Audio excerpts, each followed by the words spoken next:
उधर मुंबई के अंधेरी में एक फिल्म स्टूडियो में आग लग गई, जिसके बाद अफरा तफरी का माहौल बन गया। वहां लगी आग इतनी भीषण थी कि उसे बुझाने के लिए दमकल की कई गाड़ियों को लगाया गया, लेकिन इसके बावजूद आग काफी देर तक धधकती रही। उस पर काबू पाने के लिए दमकल कर्मी जी जान से जुटे नजर आए, पर आग इतनी भीषण थी कि उसे बुझाना उनके लिए भी किसी चुनौती से कम नहीं था, क्योंकि स्टूडियो के अंदर लकड़ी का सामान रखा हुआ था जो तेजी से आग में गिर रहा था। भीषण आग ने कुछ ही देर में पूरे स्टूडियो को अपनी जद में ले लिया, जिसके बाद वहां दूर तक काले धुएं का गुबार छा गया। शॉर्ट सर्किट की वजह से लगी आग में जलकर पूरा स्टूडियो राख हो गया। बताया गया कि जिस वक्त आग लगी स्टूडियो के अंदर शूटिंग चल रही थी। हालांकि गनीमत रही कि आग लगते ही स्टूडियो के अंदर मौजूद लोगों को सुरक्षित बाहर निकाल लिया गया। आंख में दम किए बैठे पुतिन ने एक बार फिर वहां खलबली मचा दी। इस बार पश्चिमी मीडिया ने दावा किया कि रूस के खिलाफ खड़े इटली से बदला लेने के लिए पुतिन ने वहां की सरकार ही गिरवा दी। कहा जा रहा है कि इसके लिए पुतिन ने इटली के ही राइट विंग के एक नेता के साथ मिलकर साजिश रची और इटली की गठबंधन सरकार के दिन लद गए। असल में पिछले हफ्ते प्रधानमंत्री मारियो द्रागी की सरकार गिर गई थी, लेकिन खबर वो नहीं है। यूरोप में सनसनी उस बात से फैली है जिसमें कहा जा रहा है कि मातेओ सल्विनी ने यूं ही अपना समर्थन वापस नहीं लिया था। दावा है कि उन्हें ऑर्डर मिला था, पुतिन का ऑर्डर, और पुतिन के एक इशारे पर मातेओ सल्विनी अपने देश के साथ ही गद्दारी करने को राजी हो गए। यानी कहने का मतलब यह कि मॉस्को में बैठे पुतिन की पहुंच इटली की सत्ता के शीर्ष तक है।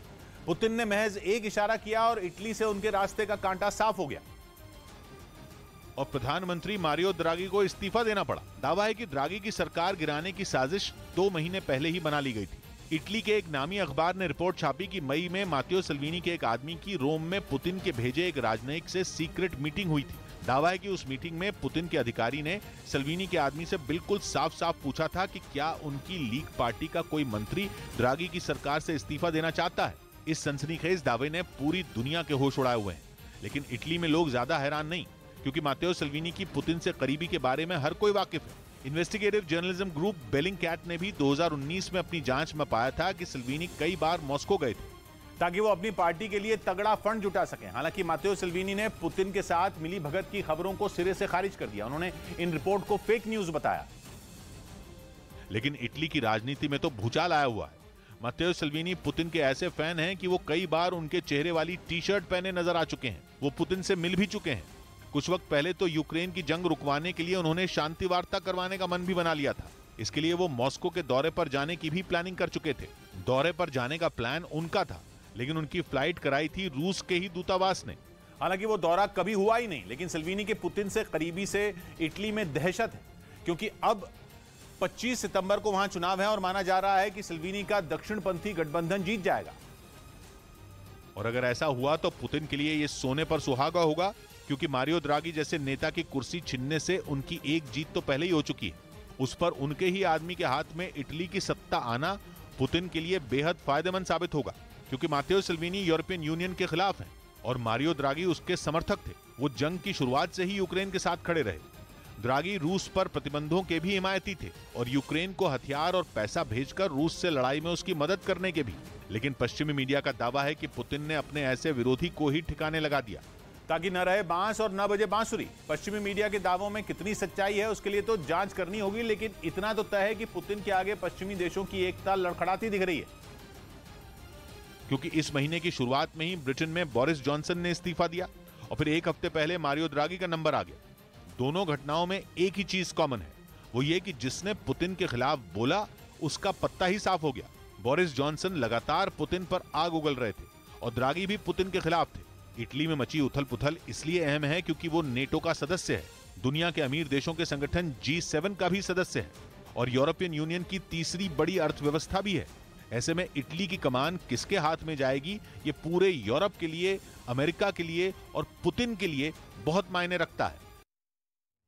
उधर हरियाणा के रेवाड़ी में हुई जोरदार बारिश ने लोगों की मुश्किलों को बढ़ा दिया। भारी बारिश के बाद जयपुर हाईवे के बगल में बने अंडरपास में इतना पानी भर गया कि लोग बुरी तरह फंस गए और फिर वहां से निकलने के लिए उन्हें काफी मेहनत करनी पड़ी।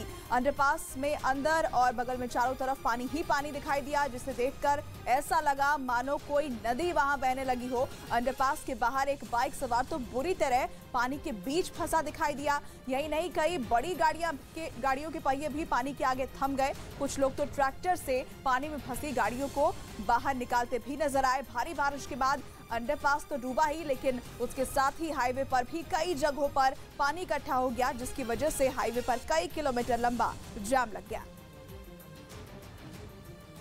और इस बीच बड़ी खबर आ रही है मुंबई से। वहां पुलिस ने ऐप के जरिए लोन देकर ब्लैकमेलिंग करने वाले गिरोह का पर्दाफाश किया है। जानकारी के मुताबिक पुलिस ने इस गिरोह के 14 लोगों को गिरफ्तार कर लिया है, जिनके पास मौजूद 350 से ज्यादा बैंक खातों से करीब 14 करोड़ की रकम भी बरामद की गई है। आरोप है कि गिरफ्त में आए लोगों ने एक शख्स को 3 लाख रुपए का लोन ऐप के जरिए दिया था और फिर उसे डरा धमकाकर उससे 15 लाख रुपए की मांग की, जिसकी शिकायत पर मुंबई पुलिस ने कार्रवाई करते हुए 14 लोगों को गिरफ्तार किया है। खबर है कि चीन अपने लड़ाकू विमानों का उत्पादन बढ़ा रहा है। इसके अलावा उसने इन विमानों को उड़ाने वाले पायलट की ट्रेनिंग का समय भी घटा दिया है, क्योंकि वो चाहता है कि उसके विमान और पायलट जल्द से जल्द जंग के लिए तैयार हो जाएं। जिसकी वजह है चीन की 2 मोर्चों पर लड़ाई की तैयारी, जिनमें पहला मोर्चा है LAC पर भारत और दूसरा है ताइवान। यानी चीन 2 फ्रंट वॉर का प्लान बना रहा है, जिसके लिए उसने 5वीं पीढ़ी के लड़ाकू विमानों J-20 का उत्पादन बढ़ा दिया है। यानी चीन अपने J-20 विमानों से भारत और ताइवान की सेना से लड़ेगा। पिछले कुछ दिनों से ये खबर भी आ रही है कि चीन LAC के पास अपने J-20 विमानों से सैन्य अभ्यास कर रहा है। यही नहीं, उसने भारत के राफाल से उन्हें बचाने के लिए एयरबेस पर मजबूत हैंगर भी बनाए हैं। यानी ये पक्का है कि LAC के पास, या यूं कहें कि अपने पहले वॉर फ्रंट पर चालबाज चीन अपने 5वीं पीढ़ी के लड़ाकू विमानों से लड़ेगा। और ताइवान के खिलाफ भी उसका कुछ ऐसा ही प्लान है, जिसके लिए उसने अपने लड़ाकू विमानों के उत्पादन में पूरी ताकत झोंक दी है। अमेरिका के रक्षा मंत्रालय की ओर से आई एक रिपोर्ट में दावा किया गया कि चीन की वायुसेना के पास 2800 से ज्यादा विमान हैं, जिनमें 2250 लड़ाकू विमान हैं, जिनमें 800 चौथी पीढ़ी के हैं, और अब तो वो 5वीं पीढ़ी के लड़ाकू विमानों को वायुसेना में शामिल कर चुका है। एक रिपोर्ट में दावा किया गया कि चीन की वायुसेना में 100 J-20 विमान हैं, जिनकी संख्या बढ़ाने का प्लान है, और इस प्लान को पूरा करने के लिए हर साल करीब 125 5वीं पीढ़ी के लड़ाकू विमान बनाने का प्लान है। यानी 2025 तक चीन की वायुसेना के पास करीब 500 5वीं पीढ़ी के लड़ाकू विमान होंगे, जो स्टेल्थ तकनीक से लैस होते हैं और दुश्मन के इलाके में चुपके से घुस जाने में माहिर हैं, क्योंकि इनकी तकनीक इन्हें दुश्मन के रडार में आने से बचाती है। यही नहीं, चीन अपने लड़ाकू विमानों को उड़ाने के लिए पायलट की ट्रेनिंग पर भी खास जोर दे रही है, जिसका एक वीडियो सामने आया जिसमें चीन के पास बोहाई सागर पर पायलट रात में ट्रेनिंग लेते दिखे। इस ट्रेनिंग में पायलट को एयर डिफेंस सिस्टम से बचना और दुश्मन पर हमला करना सिखाया जा रहा है। सबसे बड़ी बात यह कि चीन J-20 विमानों को उड़ाने के लिए 3 साल में पायलट तैयार कर रहा है, जबकि पहले ये ट्रेनिंग 6 साल में पूरी होती थी। मतलब भारत और ताइवान से लड़ने के लिए चीन अपने पायलट की ट्रेनिंग पहले से आधे समय में पूरा करवा रहा है। खबर है कि चीन के नए ट्रेनिंग प्रोग्राम के तहत ट्रेनिंग लेकर पहला पायलट रेडी भी हो चुका है, और इस पायलट की उम्र है 23 साल। कहा जा रहा है कि चीन का नया पायलट ट्रेनिंग प्रोग्राम दुनिया का सबसे तेज ट्रेनिंग प्रोग्राम है। मतलब ये कि 2 फ्रंट वॉर के लिए शातिर चीन जमकर तैयारी कर रहा है। वो अलग बात है कि भारत और ताइवान से लड़ने के इस प्लान के सफल होने की कोई गारंटी नहीं है, क्योंकि LAC के पास भारत की तैयारी भी जोरदार है। वो वहां S-400 एयर डिफेंस सिस्टम से नजर रख रहा है, जिससे चीन के किसी भी लड़ाकू विमान का बच पाना मुश्किल है। इसके अलावा चीन की चालों को फेल करने के लिए सीमा के पास के 2 एयरबेस पर राफाल के बेड़े भी तैनात हैं। एक बेड़ा तो LAC के पास तक चीन की हरकतों का मुआयना भी करके आ चुका है। यानी चीन विमानों का उत्पादन बढ़ाए या पायलट की ट्रेनिंग का वक्त आधा करे, भारत की सेना से लड़ना उसके लिए मुश्किल है। रही बात ताइवान की, तो उसके साथ तो अमेरिका खड़ा है, जो समंदर और आसमान दोनों जगह ड्रैगन के पर काटने की काबिलियत रखता है। पश्चिम बंगाल के पूर्व मंत्री पार्थ चैटर्जी पर कार्रवाई के बाद ईडी ने अब ममता के एक और विधायक पर शिकंजा कस दिया है। टीएमसी विधायक कृष्ण कल्याणी की कंपनी कल्याणी सॉल्वेक्स प्राइवेट लिमिटेड को मनी लॉन्ड्रिंग एक्ट के तहत नोटिस भेजा गया है। ये मामला टीवी चैनल को दिए गए विज्ञापन से जुड़ा हुआ है और कृष्णा कल्याणी इस कंपनी के चेयरमैन है। ईडी ने 2018 से लेकर 2022 तक के विज्ञापनों के बदले किए गए भुगतान की जानकारी उनसे मांगी है। मध्य प्रदेश के जबलपुर रेलवे स्टेशन से हैरान करने वाला एक वीडियो सामने आया, जिसमें एक पुलिस वाला एक बुजुर्ग को बुरी तरह पीटता दिखाई दिया, जिसका वीडियो ट्रेन में बैठे एक आदमी ने अपने फोन में रिकॉर्ड कर लिया। सामने आए वीडियो में वो पुलिस वाला बुजुर्ग को पैरों से मारता नजर आया, लेकिन जब इससे भी उसका मन नहीं भरा तो उसने बर्बरता की सारी हदें पार कर दी। प्लेटफॉर्म पर नीचे गिरे बुजुर्ग को पहले तो उसने घसीटा और फिर ट्रेन की पटरियों की तरफ लटका दिया। इस दौरान बुजुर्ग पुलिस वाले से छोड़ने की गुहार लगाते रहे, लेकिन पुलिसकर्मी ने उनकी एक न सुनी और पिटाई करता रहा। आरोप है कि शराब के नशे में धुत बुजुर्ग स्टेशन पर किसी यात्री से बहस कर रहे थे, जिसके बाद पुलिस वाले ने उनकी पिटाई की। हालांकि वीडियो वायरल होने के बाद आरोपी कांस्टेबल को सस्पेंड कर दिया गया। यूरोप के देश जॉर्जिया से हेलीकॉप्टर हादसे की हैरान कर देने वाली तस्वीरें सामने आई। वहां एक पहाड़ी पर फंसे पैराग्लाइडरों को बचाने की कोशिश के दौरान यह हेलीकॉप्टर क्रैश हो गया, जिसकी कुछ तस्वीरें भी सामने आई। इनमें पहाड़ी के बीच उड़ता ये हेलीकॉप्टर अचानक गोते खाने लगा। हवा में ही कई बार गोते खाने के बाद वो अचानक नीचे की तरफ लुढ़क गया और घने जंगलों में जाकर टकरा गया। हादसे की दूसरी तस्वीरों में भी हेलीकॉप्टर अचानक नीचे गिरा और फिर आग की ऊंची लपटों के साथ ही पूरा इलाका काले धुएं के गुबार से भर गया। जिसने भी इस हादसे को देखा वो दहशत में आ गया। बताया गया कि हेलीकॉप्टर पर चालक दल के 2 सदस्यों के साथ ही बचाव दल के भी 3 लोग सवार थे, जिनकी तलाश तेज कर दी गई। इधर अधीर रंजन चौधरी ने संसद में हुए हंगामे के बीच राष्ट्रपति को खत लिखकर माफी मांगी। बीजेपी ने संसद में लगातार दूसरे दिन कांग्रेस नेता अधीर रंजन चौधरी को घेरा और राष्ट्रपति पर दिए बयान के मामले पर सोनिया गांधी से भी माफी की मांग की। कृपया सदन की कार्रवाई चलने दीजिए। इसी मुद्दे पर बीजेपी के महिला मोर्चा ने जम्मू समेत कई जगहों पर प्रदर्शन किया। अधीर रंजन चौधरी ने इस मामले पर बीजेपी पर निशाना साधा और उनके बजाय सोनिया गांधी को घेरने को गलत बताया। मैडम सोनिया गांधी जी को निशाना पे ला रही है। हांगकांग से सांसें अटका देने वाला एक वीडियो सामने आया। वहां एक कॉन्सर्ट के दौरान एक बड़ी स्क्रीन गिरने से भयानक हादसा हो गया, जिसका एक वीडियो भी सामने आया। इस वीडियो में कॉन्सर्ट के लिए तैयार स्टेज के ऊपर लटकी कई स्क्रीन में एक बड़ी स्क्रीन अचानक नीचे गिरती दिखी, जो सीधे स्टेज पर परफॉर्म कर रही है कलाकार के सिर से जा टकराई, जिसकी वजह से वो कलाकार जमीन पर गिर गई। उसके बगल में मौजूद एक दूसरा डांसर भी स्क्रीन की चपेट में आ गया। अचानक हुए इस हादसे की वजह से वहां चीख पुकार मच गई। इस बीच स्टेज पर मौजूद दूसरे कलाकार स्क्रीन की चपेट में आए लोगों को बचाने के लिए दौड़ते दिखे। वहीं हादसे के बाद कार्यक्रम को रद्द कर दिया गया और घायलों को अस्पताल में भर्ती करवा दिया गया, जिनमें एक की हालत नाजुक बताई गई।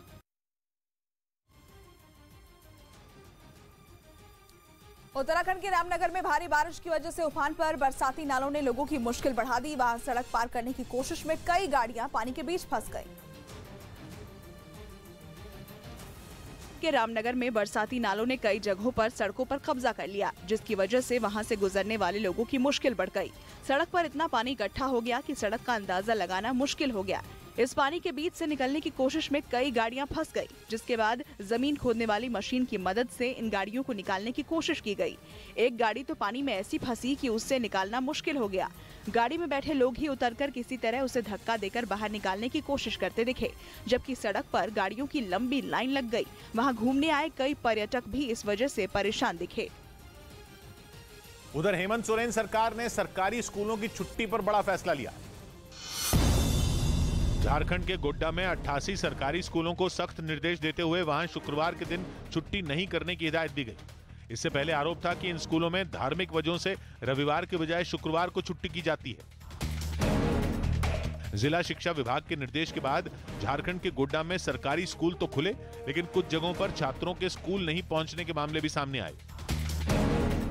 बिहार के जमुई, शेखपुरा और अररिया में नियमों का उल्लंघन करते हुए वहां के भी कई सरकारी स्कूल शुक्रवार को बंद रखने का मामला सामने आया। उनके पास कोई पत्र या कोई आदेश विभाग का नहीं है। उधर पाकिस्तान ने एक बार फिर कश्मीर का मसला अंतर्राष्ट्रीय मंच पर उठाने की कोशिश की, जिसके लिए उसने चेन्नई में हो रहे शतरंज ओलंपियाड का सहारा लिया। और पाकिस्तान ने अंतिम वक्त में इस प्रतियोगिता से हटने का ऐलान कर दिया, जबकि उसकी टीम चेन्नई पहुंच चुकी थी। शतरंज ओलंपियाड शुरू होने वाला था, इसके बावजूद उसने अपनी टीम को वापस बुला लिया। लेकिन सवाल यह है कि आखिर पाकिस्तान ने यह हरकत क्यों की? असल में ओलंपियाड से जुड़ी मशाल पिछले महीने कश्मीर से भी गुजरी थी और इसी बात पर पाकिस्तान भड़का हुआ है, लेकिन तब उसने इस पर कोई आपत्ति नहीं जताई थी। और जब ओलंपियाड शुरू होने वाला था तब उसने ये बात पूरी दुनिया के सामने रखकर कश्मीर मसले को उठाने की चाल चली। पाकिस्तान ने उल्टा भारत पर ही खेल में सियासत करने का आरोप लगाया, जिसके बाद भारत ने भी उसे जवाब देने में देरी नहीं की। बात यह है कि कल को अगर क्रिकेट वर्ल्ड कप में ऐसी स्थिति आती तो क्या पाकिस्तान वहां से भी छोड़कर भागेगा? जबकि चेन्नई में हो रहे 44वें शतरंज ओलंपियाड में दुनिया के 188 देश हिस्सा ले रहे हैं। ऐसे में जब पाकिस्तान ने एक बार फिर अपना रंग दिखाया तो उसके खिलाड़ी भी हैरान रह गए। बताया गया कि इस फैसले से पाकिस्तान से आई टीम भी नाखुश थी। और खबर तो यह भी है कि पाकिस्तान की टीम के खिलाड़ी वापस नहीं जाना चाहते थे। वो भारत में किए गए इंतजाम और मिले सम्मान से काफी खुश थे, लेकिन उन्हें अपने देश के इस बेतुके फैसले के आगे झुकना पड़ा। हालांकि ऐसा पहली बार नहीं है जब पाकिस्तान ने किसी खेल के मंच को राजनीति का मंच बनाया हो। इससे पहले 2019 में भी वो ऐसा कर चुका है, जब भारत ने पुलवामा आतंकी हमले के बाद शहीद जवानों के सम्मान में ऑस्ट्रेलिया के साथ हुए क्रिकेट मैच में सेना की टोपी पहनी थी। तब उसने आईसीसी के सामने ये मुद्दा उठाया था।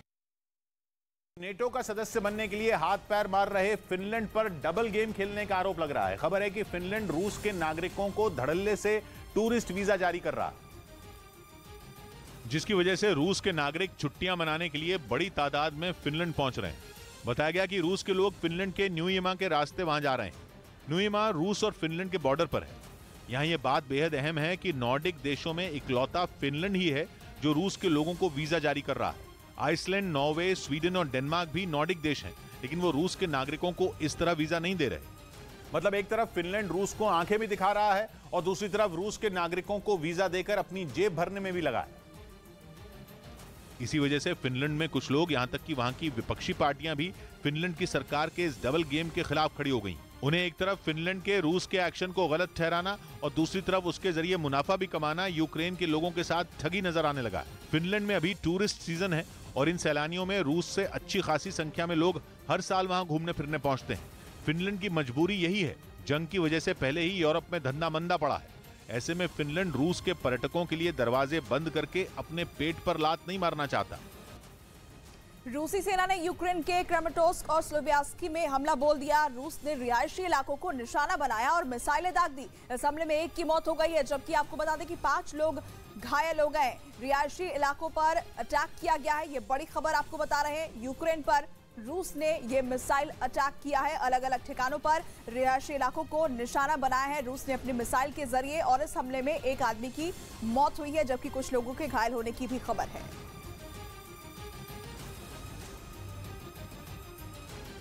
बिहार के समस्तीपुर से दिल दहला देने वाला एक वीडियो सामने आया।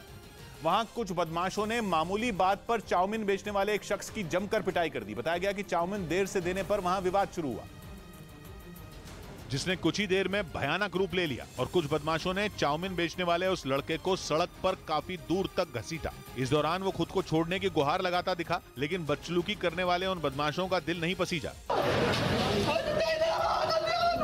इस घटना की सीसीटीवी फुटेज भी सामने आई, जिसमें 4 से 5 बदमाश उस शख्स को घसीटते हुए आगे ले जाते दिखाई दिए। जब इतने से भी उनका मन नहीं भरा तो बदमाशों ने उसकी पिटाई भी की। बताया जा रहा है कि बाद में उस शख्स को जख्मी हालत में पास के एक अस्पताल में भर्ती कराया गया। इधर ईडी के शिकंजे में आई अर्पिता फूट फूट कर रोने लगी।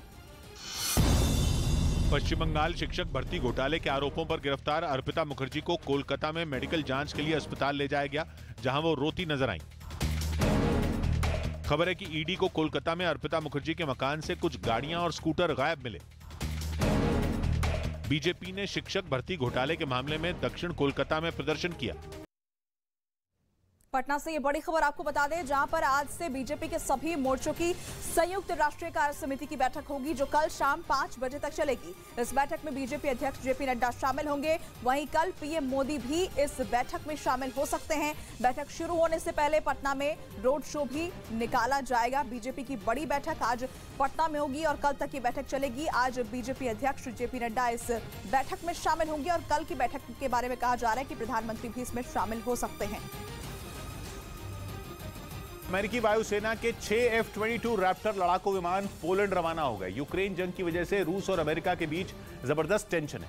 अमेरिका समेत नेटो देशों को तो रूस कई बार चेतावनी भी दे चुका है और यही वजह रही कि यूक्रेन के पड़ोसी और नेटो में शामिल पोलैंड की सुरक्षा के लिए अमेरिका ने 6 F-22 रैप्टर भेजे हैं।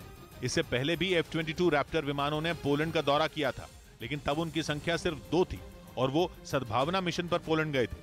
जबकि इस बार बात नेटो देश पोलैंड की सुरक्षा की है, क्योंकि अमेरिका कई बार ये कह चुका है कि वो नेटो में शामिल हर देश की सुरक्षा का ध्यान रखेगा। और पोलैंड ने तो यूक्रेन की मदद करके रूस से सीधी दुश्मनी मोल ली है। यूक्रेन पर रूस के हमले के बाद वहां के शरणार्थियों ने पोलैंड में शरण ली थी।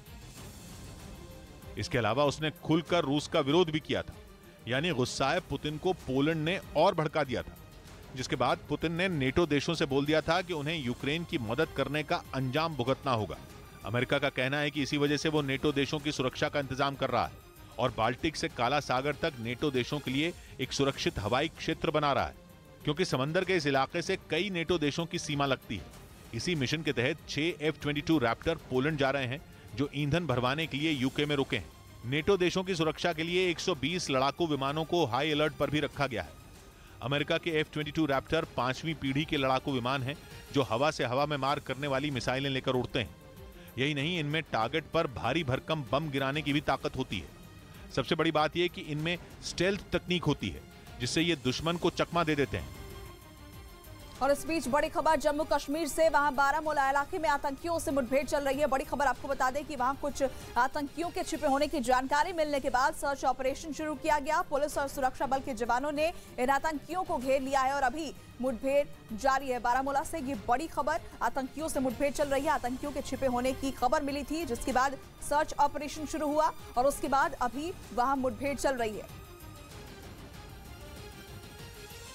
ज्यादा जानकारी के लिए रुख कर लेते हैं हमारे सहयोगी रिफत का। रिफत, क्या अपडेट इस खबर को लेकर इस वक्त? लगातार ऑपरेशन चल रहा है। वानीगाम एरिया है ये बारामूला में। 2 मिलिटेंटों के छुपे होने की खबर सुरक्षा बलों को मिली थी। ऐसा समझा जा रहा है कि अभी 2 मिलिटेंट ही जो है वो ट्रैप है।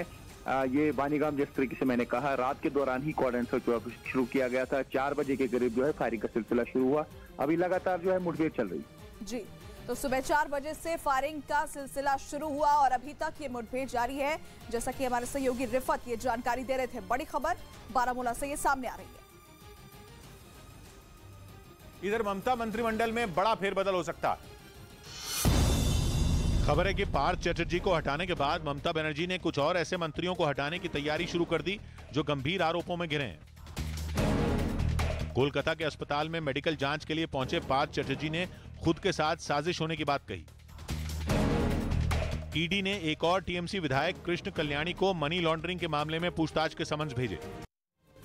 इंदौर से एक बड़ी खबर आई है, जहां 3 लोगों ने फूड डिलीवरी कंपनी के एक डिलीवरी बॉय की चाकू मारकर हत्या कर दी। जानकारी के मुताबिक घायल लड़का खुद ही अस्पताल पहुंच गया और आज इलाज के दौरान उसने दम तोड़ दिया। लूट के इरादे से हत्या करने की आशंका जताई जा रही है। इंदौर से ये बड़ी खबर आपको बता रहे हैं, जहां डिलीवरी बॉय की हत्या की गई है। 3 लोगों ने मिलकर डिलीवरी बॉय की हत्या कर दी और खबर यह है कि लूट के इरादे से हत्या की आशंका जताई जा रही है। आरोपियों की तलाश तेज कर दी गई है। इंदौर से ये बड़ी खबर आपको बता रहे हैं, जहां पर डिलीवरी बॉय की 3 लोगों ने मिलकर हत्या कर दी। डिलीवरी बॉय जो घायल था वो खुद अस्पताल पहुंचा, जहां उसने दम तोड़ दिया। पश्चिम बंगाल के पूर्व मंत्री पार्थ चैटर्जी पर कार्रवाई के बाद ईडी ने अब ममता के एक और विधायक पर शिकंजा कस दिया है। टीएमसी विधायक कृष्ण कल्याणी की कंपनी कल्याणी सॉल्वेक्स प्राइवेट लिमिटेड को मनी लॉन्ड्रिंग एक्ट के तहत ये नोटिस भेजा गया है। ये मामला है टीवी चैनलों को दिए गए विज्ञापनों से जुड़ा हुआ और कृष्णा कल्याणी इस कंपनी के चेयरमैन है। ईडी ने 2018 से लेकर 2022 तक के विज्ञापनों के बदले किए गए भुगतान की जानकारी उनसे मांगी है। उत्तराखंड के ऋषिकेश से रोंगटे खड़े कर देने वाला एक वीडियो सामने आया, जिसमें एक तेज रफ्तार बस पलटती दिखाई दी। इस हादसे में एक महिला की मौत हो गई, जबकि 15 लोग घायल हो गए। ये पूरी घटना वहां लगे सीसीटीवी कैमरे में रिकॉर्ड हो गई, जिसमें बेकाबू बस पलटकर सड़क किनारे बनी पुलिस चौकी को रौंदती नजर आई। इस हादसे का जो वीडियो सामने आया, उसमें कुछ लोग इधर उधर भागते दिखे। तभी एक तेज रफ्तार बस बीच सड़क पर लगे बैरिकेड को रौंदते हुए पुलिस चौकी में जा घुसी। उसकी रफ्तार इतनी तेज थी कि उसकी जद में आकर सड़क किनारे बनी पुलिस चौकी पूरी तरह ध्वस्त हो गई। इस हादसे के बाद वहां अफरा तफरी मच गई। वहां मौजूद लोगों ने बस में फंसे लोगों को बाहर निकाला और उन्हें अस्पताल में भर्ती कराया। बताया गया कि ब्रेक फेल होने से यह हादसा हुआ। इस बीच दिल्ली से बड़ी खबर है, वहां दिल्ली पुलिस ने पीएफआई के कार्यक्रम को मंजूरी देने से इनकार कर दिया है। दिल्ली में होने वाले इस कार्यक्रम को रोकने के लिए विश्व हिंदू परिषद ने दिल्ली पुलिस को चिट्ठी लिखकर कार्रवाई करने की मांग की थी, जिसके बाद दिल्ली पुलिस ने पीएफआई के इस कार्यक्रम को मंजूरी देने से इनकार कर दिया। पीएफआई का ये कार्यक्रम शनिवार यानी आज दिल्ली के झंडेवालान में होना था, जिसे दिल्ली पुलिस की तरफ से मंजूरी नहीं मिली है। और उत्तर प्रदेश के बांदा से बड़ी खबर आपको बता दें, जहां एक सड़क हादसे में 6 लोगों की मौत हो गई, जबकि 7 लोग गंभीर हालत में अस्पताल में भर्ती हैं। जानकारी के मुताबिक नशे में धोते कार सवार ने लोगों से भरे एक टेंपो में टक्कर मार दी, जिससे टेंपो के परखच्चे उड़ गए और 5 लोगों की मौके पर ही मौत हो गई, जबकि एक आदमी ने अस्पताल में दम तोड़ दिया। सीएम योगी आदित्यनाथ ने हादसे पर दुख जताते हुए सभी घायलों को बेहतर इलाज देने के आदेश दिए हैं। ये बड़ी खबर उत्तर प्रदेश से सामने आई। उत्तर प्रदेश के बांदा में ये सड़क हादसा हुआ, जहां पर 6 लोगों की मौत हो गई। तो आपको बता दें कि एक कार और एक टेम्पो के बीच ये टक्कर हुई थी, जिसमें 6 लोगों की मौत हो गई, कई लोग घायल भी बताए जा रहे हैं। वहीं सीएम योगी आदित्यनाथ की तरफ से इस हादसे की जांच के आदेश और जो घायल लोग हैं उनके समुचित इलाज के आदेश भी दे दिए गए हैं। उत्तर प्रदेश के बांदा से ये बड़ी खबर है। उत्तर प्रदेश के झांसी से हैरान कर देने वाला एक मामला सामने आया है, जहां एक महिला ने स्थानीय लोगों की मदद से एक पुलिसकर्मी की जमकर पिटाई कर दी। ये तस्वीरें यूपी के झांसी की है, जहां लोगों की भीड़ एक पुलिसकर्मी की जान लेने पर आमादा हो गई। बताया जा रहा है कि एक महिला और पुलिसकर्मी के बीच किसी बात को लेकर कहासुनी हो गई थी और बात हाथापाई तक पहुंच गई,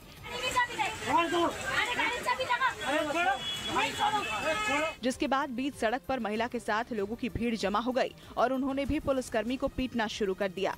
मामला इतना बिगड़ गया कि लोगों ने उनकी वर्दी तक फाड़ दी, जिसका वीडियो सोशल मीडिया पर वायरल हो गया। वीडियो सामने आने के बाद पुलिस ने इस मामले पर संज्ञान लिया और मामले की जांच तेज कर दी। इस बीच हिमाचल प्रदेश के कुल्लू से भी हैरान कर देने वाला एक वीडियो सामने आया। वहां भारी बारिश की वजह से पहाड़ का एक बड़ा हिस्सा खिसक कर सड़क पर आ गिरा। हालांकि इस घटना से किसी को कोई नुकसान नहीं पहुंचा, लेकिन पहाड़ से मलबा आने की वजह से पूरी सड़क बंद हो गई और दोनों तरफ लंबा जाम लग गया। इस घटना का जो वीडियो सामने आया उसमें पहले पहाड़ से छोटे छोटे पत्थर गिरते दिखाई दिए, फिर अचानक पहाड़ का बड़ा हिस्सा सड़क पर आ गिरा, जिससे सड़क किनारे लगे पेड़ टूटकर गिर गए। इस वजह से शिव मंदिर से दर्शन कर लौट रहे श्रद्धालु रास्ते में ही फंस गए। हालांकि बाद में उन्होंने प्रशासन की टीम के साथ मिलकर पत्थरों को हटाया और उस सड़क को साफ किया। बिहार के भागलपुर में बीच सड़क पर पुलिस और एक आदमी के बीच जबरदस्त झड़प का वीडियो वायरल हुआ, जहां ट्रैफिक नियमों को तोड़ने के बावजूद मोटरसाइकिल सवार पुलिसकर्मी से बहसबाजी करता दिखा। वीडियो में एक आदमी बार बार पुलिस वालों से कहासुनी करता दिखा। वहां मौजूद पुलिस वालों पर झूठ बोलने का आरोप लगाया। दरअसल ये जनाब मोटरसाइकिल पर सवार होकर वन वे सड़क पर एंट्री करने की फिराक में थे। वहां मौजूद महिला पुलिस कांस्टेबल ने उन्हें जाने से रोका, नई ट्रैफिक व्यवस्था लागू किए जाने का हवाला दिया, लेकिन ये आदमी वहां से दूसरी गाड़ियों के गुजरने की दलील देने लगा। सर 1 मिनट, सब जा रहा था तभी हम गए और मेरा बगल में ऑफिस है, आप देख लीजिए कि यहाँ से हम लोग को पूरा घूम करके जाना पड़ता है। इसी बीच वहां कई पुलिस वाले पहुंच गए और मोटरसाइकिल की चाबी निकाल ली। इससे मोटरसाइकिल वाले का गुस्सा 7वें आसमान पर पहुंच गया और वो पुलिस वालों से ही भिड़ गया। पुलिस और मोटरसाइकिल सवार के बीच सड़क पर काफी देर तक हाई वोल्टेज ड्रामा चलता रहा। लोगों की भीड़ जमा हो गई, जिसके बाद यातायात थाना प्रभारी मौके पर पहुँचे और उस आदमी को चालान देने की बात कहकर शांत कराया। मामला शहर के कचहरी चौक के पास का है। बताया जा रहा है कि शहर में जैम की वजह से ट्रैफिक नियमों में बदलाव किया गया है, जिससे लोग नाराज हैं और आए दिन पुलिस और पब्लिक में झड़प होती रहती है। इस बीच यूएई के कुछ शहरों में इतनी बारिश हुई कि कई जगहों पर बाढ़ जैसे हालात बन गए। आसमान से बारिश के रूप में बरसी आफत ने सबसे ज्यादा तबाही शारजाह में मचाई, जहां सड़कों पर कई फीट तक पानी भर गया। एक इलाके से सामने आई तस्वीरों में वहां की सभी दुकानों में बारिश का पानी घुसा दिखाई दिया। सड़कों के किनारे खड़ी गाड़ियां तो पूरी तरह डूबी नजर आईं। वहीं भारी बारिश से यूएई के फुजैरा शहर में भी हालात पूरी तरह पटरी से उतर गए। बरसात का पानी पहाड़ों के रास्ते सैलाब बनकर शहर में दाखिल हुआ और उसने लोगों की जिंदगी पर ब्रेक लगा दिया। कई जगहों पर सड़कें टूट गईं और पानी तेज रफ्तार से लोगों को डराने लगा। हाईवे पर भी बारिश के पानी ने कब्जा कर लिया, जिसकी वजह से जगह जगह गाड़ियां फंस गईं।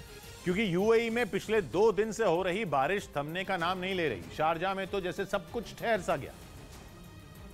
और इस बात की गवाही एक इलाके से सामने आई तस्वीरों ने दी, जिनमें एक तस्वीर में पार्किंग में खड़ी कई गाड़ियों की सिर्फ छतें ही नजर आईं। ऐसा लगा कि पानी के अलावा वहां अब कुछ भी नहीं बचा। दावा है कि पूरे यूएई में साल भर में जितना पानी बरसता है उससे दुगना वहां एक दिन में ही बरस गया। यही नहीं, शारजाह समेत यूएई के कई शहरों में 1978 के बाद इतनी बारिश हुई। इसी वजह से कई इलाकों में लोगों को बाढ़ जैसे हालात का सामना करना पड़ा।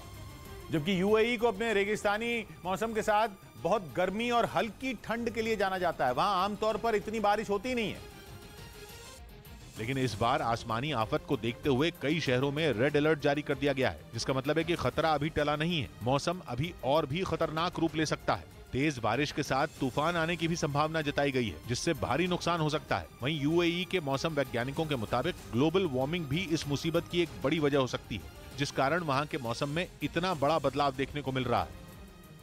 भारतीय वायुसेना अपने बेड़े में बचे 4 MiG-21 को हटाने की योजना बना रही है। खबर है कि इसके लिए अगले 3 साल की समय सीमा तय की गई है, जबकि एक स्क्वाड्रन को इसी साल सितंबर तक हटाने की उम्मीद है। इसके साथ ही वायुसेना MiG-29 विमानों को भी चरणबद्ध तरीके से हटाने की योजना पर काम कर रही है। वायुसेना के बेड़े में फिलहाल करीब 70 MiG-21 लड़ाकू विमान और 50 MiG-29 विमान है। MiG-21 लंबे समय तक भारतीय वायुसेना का अहम लड़ाकू विमान रहा, लेकिन पिछले कुछ समय से इसका सुरक्षा रिकॉर्ड बेहद खराब रहा।